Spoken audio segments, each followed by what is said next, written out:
I could see how the people there in Donetsk would not be receptive to Western journalists because they are the enemy of the people throughout the world. So many times, like every time I go to an artillery strike, I tell the locals, like, "Yada pravda," I tell the truth, because they genuinely consider Western media to be liars. And there's one example that really shook my world. I was in a town called Stakhanov near Debaltseve, and there was this building that used to be a school, but it was closed. Obviously, it's a war zone. And then that school was had become a soup kitchen, giving out food to local people, and it got hit by artillery from Ukrainian positions.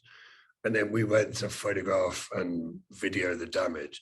And whilst we were there, it got hit again by Grad artillery rockets. And like, it was fucking terrifying. Glass flying across the room. I hit the deck, thought I was going to die. And we videoed that, sold it to Western media. And we very clearly said this was a soup kitchen in rebel held territory hit by Ukrainian rockets. But then that video was published saying it was Russian rockets hitting Ukraine. Like, yeah, it wasn't a mistake. That was quite a wake-up call. There was no misunderstanding. They clearly took our video, in which I nearly died, and just straight up flipped it and said, "This is Russian artillery hitting a Ukrainian soup kitchen." It's like, no, it wasn't. I was there. This is our video. right. That was, I didn't realize quite how strong the bias was, but yeah, that was it. Was it the one that happened this year? Like, no, this is 2015. I just saw one. I posted it on my Telegram because obviously everything's being censored in every other channel. So I think it was in February or March. When did the war start? February, right? Yeah. March. There was one that happened in a town, and Patrick was there because he posted everything. And also it was Ukrainian, I don't know if it's, what is it called? The shelling that hit this town in the middle of their downtown. And a bunch of people died. I have all the images on my Telegram for people. I think I know what you're talking about. That was central Donetsk, and yes, it was a cluster bomb. Cluster bomb. That's what it was, right? I was there.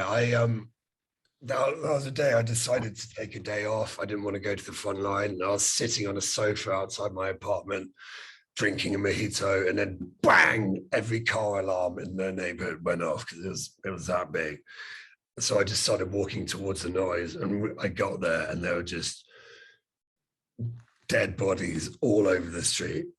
I went into a bus just full of corpses.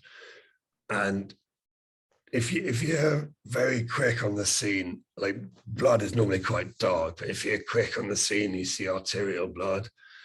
It's surprisingly bright. It's like pink almost.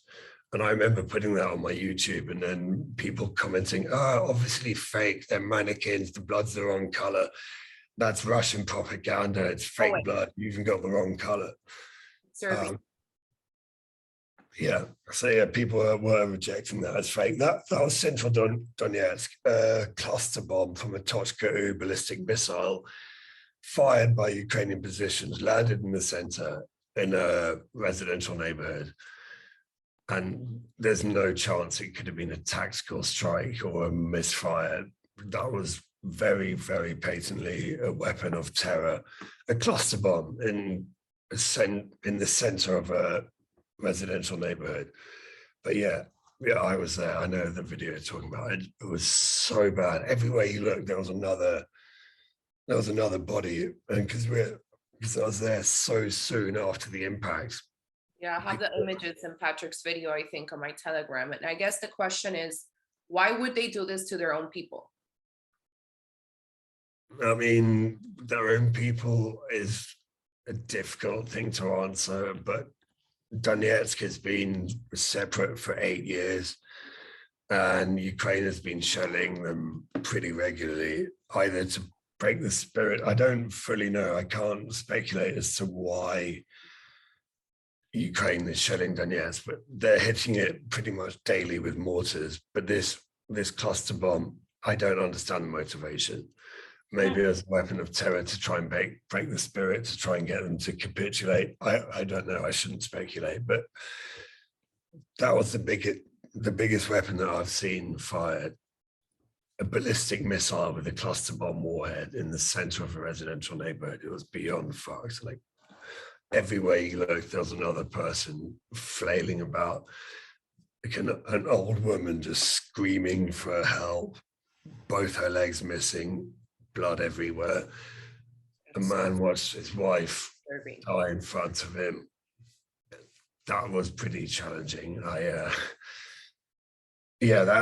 Stick that on the PTSD database. I'm definitely going to need some therapy for that. But being that quick on the scene, there were 26 people dead, but they hadn't all died when I went there. They were flopping about and twitching and screaming, and there was so much blood.